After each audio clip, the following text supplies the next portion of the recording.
ರಾಜ್ಯದ ಹಲವು ಕಡೆ ಸಿಲಿಂಡರ್ಗಳ ಕೊರತೆಯ ಅಭಾವ ಎದುರಾಗಿದೆ. ಸಂಬಂಧಿಸಿದಂತೆ ಇಂದು ಸಿಎಸ್ ಶಾಲಿನಿ ನೇತೃತ್ವದಲ್ಲಿ ಮೀಟಿಂಗ್ ಆಗುತ್ತೆ. ರಾಜ್ಯದ ಹಲವೆಡೆ ಸಿಲಿಂಡರ್ಗಳ ಕೊರತೆ ತಲೆದೂರಿದೆ. ಇಂದು ಸಿಎಸ್ ಶಾಲಿನಿ ರಜನೀಶ್ ಅವರ ನೇತೃತ್ವದಲ್ಲಿ ಮೀಟಿಂಗ್ ಆಗುತ್ತೆ. ಅನಿಲ ಪೂರೈಕೆ ಕಂಪನಿಗಳ ಜೊತೆ ಸಿಎಸ್ ಸಭೆ ಮಾಡ್ತಾರೆ. ಸಂಜೆ 4 ಗಂಟೆಗೆ ವಿಧಾನಸೌಧದಲ್ಲಿ ಸಭೆ ನಡೆಯುತ್ತೆ. ಈಗಾಗಲೇ ರಾಜ್ಯದಲ್ಲಿ ಅದರಲ್ಲೂ ಸಿಲಿಕಾನ್ ಸಿಟಿ ಬೆಂಗಳೂರಿನಲ್ಲಿ ಕೂಡ 50% ಹೋಟೆಲ್ ಉದ್ಯಮಕ್ಕೂ ಕೂಡ ಈಗಾಗಲೇ ಪೆಟ್ಟು ಬಿದ್ದಿದೆ. ಸಂಬಂಧಪಟ್ಟಂತೆ ಆಟೋ ಡ್ರೈವರ್ಗಳು ಕೂಡ ಗ್ಯಾಸ್ ಸಿಲಿಂಡರನ್ನು ಅವಲಂಬಿಸಿದವರು.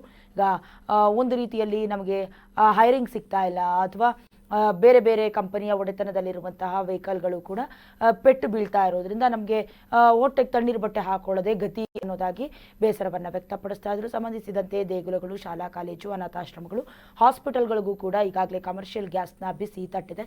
ಮುಂದುವರೆದು ಗೃಹ ಬಳಕೆಯ ಕೆಲ ಗ್ಯಾಸ್ಗೂ ಕೂಡ ಈಗಾಗಲೇ ಸಮಸ್ಯೆ ಎದುರಾಗಿದೆ. ಹಾಗಾಗಿ ಅನಿಲ ಪೂರೈಕೆಗಳ ಕಂಪನಿಗಳ ಜೊತೆ ಇವತ್ತು ಮೀಟಿಂಗ್ ಆಗುತ್ತೆ.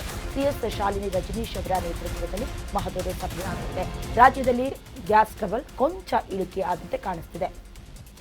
3 ದಿನದಲ್ಲಿ ಗ್ಯಾಸ್ ಪೂರೈಕೆ 20% ಏರಿಕೆ ಆಗಿತ್ತು. ಮಾರ್ಚ್ 12ಕ್ಕೆ 3.57 ಲಕ್ಷ LPG ಪೂರೈಕೆಯಾಗಿದೆ.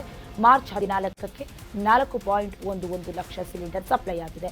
3 ದಿನದಲ್ಲಿ 54 ಲಕ್ಷದಷ್ಟು ಅಥವಾ ಸಾವಿರದಷ್ಟು ಸುಧಾರಣೆಯಾಗಿದೆ.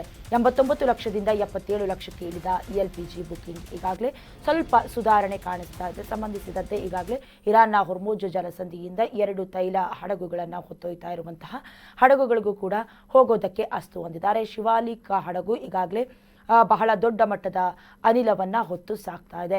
ಇನ್ನು ಕೆಲ ದಿನಗಳು ಕಳೆದರೆ ಎಲ್ಲವೂ ಕೂಡ ಮೊದಲಿನ ಹಂತಕ್ಕೆ ಬಾರದಿದ್ದರೂ ಸ್ವಲ್ಪ ಸ್ಥಿತಿ ಸುಧಾರಿಸುವಂಥ ಲಕ್ಷಣ ಇದೆ.